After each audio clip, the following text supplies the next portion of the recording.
Bose was just 16, but she had seen things that most girls her age hadn't. In the quiet corners of their house, hidden carelessly by her parents, were stacks of pornographic movies. At first, curiosity had drawn her in, but soon, it became more than that. She had secretly watched every single one of them. The scenes played in her head over and over again, shaping her thoughts, fueling her desires. Bose became wild. She no longer saw boundaries between herself and the boys in her school. She harassed them, grabbing at them unexpectedly, touching their private parts, pulling down their trousers when no one was watching. If any of them dared to resist or threaten to tell, she would look them straight in the eyes and say, "If you open your mouth, I will do worse next time." And they believed her. Bose was fearless. Lila, on the other hand, was nothing like Bose.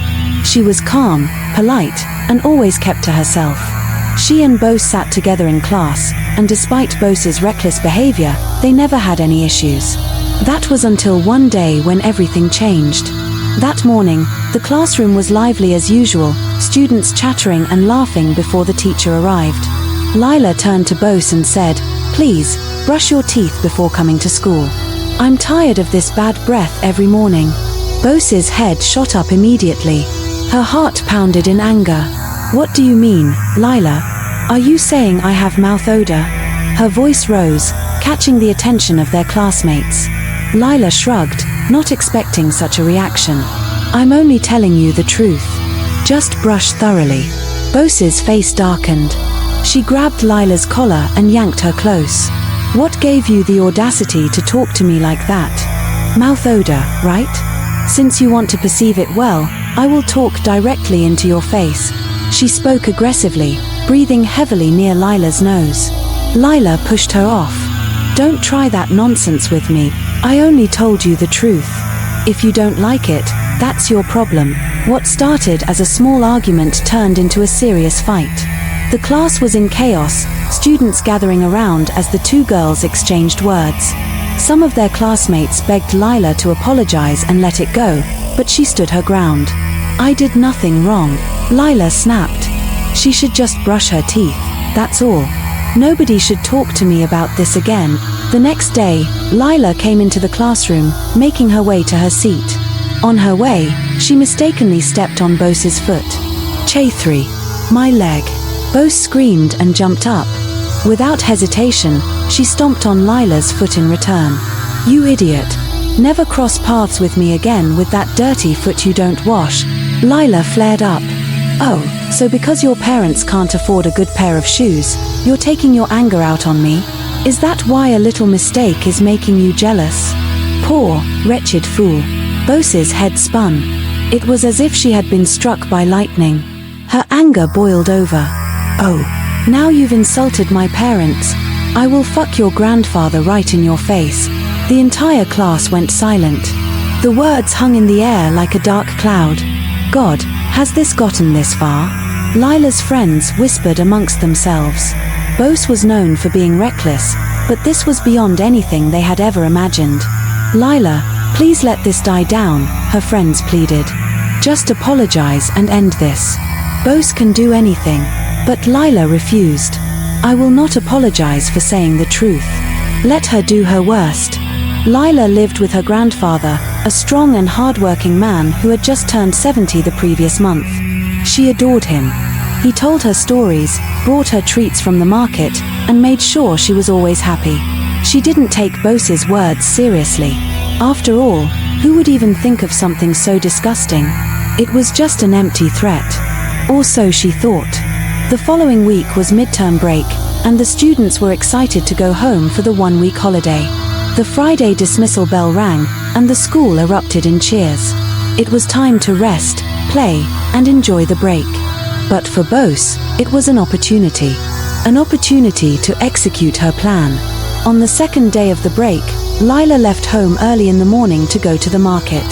Her house was just 10 kilometers away from Bose's, and Bose had been watching. She saw Lila leave with a shopping bag. A wicked smile crept onto her face. It was time. The neighborhood was quiet that morning. Most people had gone about their daily activities, leaving the streets almost empty. Bose walked briskly, her heart pounding with excitement. She had waited for this moment, and now, nothing was going to stop her. She approached Lila's house and glanced around. No one was watching.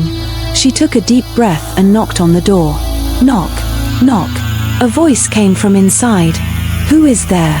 It was Lila's grandfather. His voice was deep and slightly tired. It's me, Bose, she replied sweetly. Oh, Bose. Lila just went to the market, the old man said from inside. The door is open. Come in and wait for her. Bose smirked and pushed the door open. She walked in and made her way to the bedroom where the voice had come from.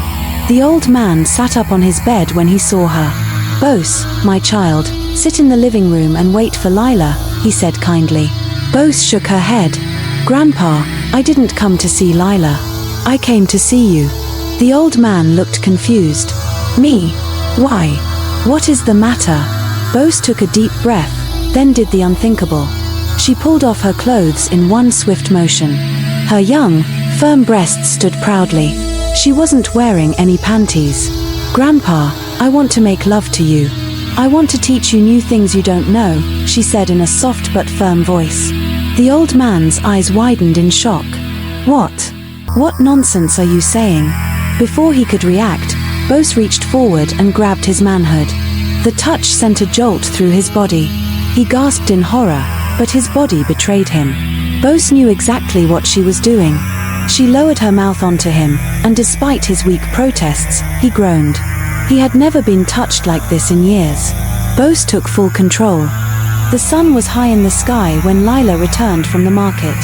She was exhausted, her arms aching from carrying the heavy bags filled with foodstuffs. All she wanted was to drop everything, drink some cold water, and rest. But as soon as she pushed open the door, her heart nearly stopped. Before her eyes, she saw the most horrifying sight she could ever imagine. Her grandfather, the man she loved and respected, was lying naked on the bed, and right on top of him was Bose, also naked. Lila let out a piercing scream. She felt as if the ground beneath her had given way. Bose turned her head lazily towards the door. A satisfied smirk curled her lips. Oh, you're back, she said casually, as if nothing had happened. Lila couldn't move. Her body trembled with rage, disgust, and disbelief. What have you done? She whispered, her voice shaking. Bose climbed off the bed and stretched, completely unbothered. She reached for her clothes, taking her time as she dressed. You thought I was joking, didn't you? She chuckled. Next time, you'll learn not to mess with me. Tears streamed down Lila's face. She looked at her grandfather, who had now covered himself with a bedsheet. His face was turned away, filled with shame. He couldn't meet her eyes. Grandpa. Lila's voice cracked. How could you let this happen? The old man said nothing. His breathing was heavy, his shoulders slumped. He looked like a defeated man. Bose walked past Lila, pausing just beside her. She leaned in and whispered, "This is your lesson. Keep your mouth shut next time." Then she walked out. Lila sank to the floor, her sobs shaking her entire body. She wanted to scream, to curse, to make Bose pay. But at that moment, she was too weak, too broken. The betrayal cut too deep. She stayed there for hours, lost in thoughts. Days turned into weeks, but the horror of what happened to Lila never left her mind. She barely spoke, barely ate. She walked through life like a ghost, the weight of shame pressing down on her shoulders. The once vibrant girl now avoided eye contact, speaking only when necessary. She had lost herself. Her grandfather had changed too. He hardly met her eyes, speaking in hushed tones and avoiding any conversation that lasted more than a few seconds. The house, once filled with laughter, had become suffocatingly silent. Rumors began to spread in school. No one knew the full story, but whispers followed Lila wherever she went. Some said she had been cursed. Others said she had gone mad. Bose, on the other hand, walked around like a queen, her shoulders high, her eyes filled with dark amusement. She had done what she said she would, and no one had stopped her. One afternoon, Lila sat alone in the school library, staring blankly at an open book she wasn't reading. She clenched her fists, her nails digging into her palms. Was this her life now? Would she always live in shame, while Bose roamed free? No. She couldn't let this go unanswered. Determined, Lila devised a plan. She would gather evidence. She would expose Bose for who she truly was. For weeks, she observed Bose closely, recording her actions, collecting any proof she could. She found other victims, boys who had suffered in silence, afraid to speak out against her. She spoke to them, convinced them that it was time for justice. The moment came during the school assembly.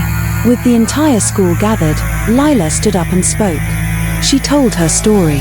She revealed everything Bose had done, not just to her, but to others. The hall fell into stunned silence. Teachers gasped. Students murmured. Bose's confidence wavered for the first time. The school authorities launched an investigation. Evidence piled up. Testimonies came forward. Bose was finally exposed. Her reign of terror was over. Bose was expelled. The police got involved. Her parents were called. Everything crumbled around her. Lila, though still healing, finally felt the weight lifting off her chest. Justice had been served.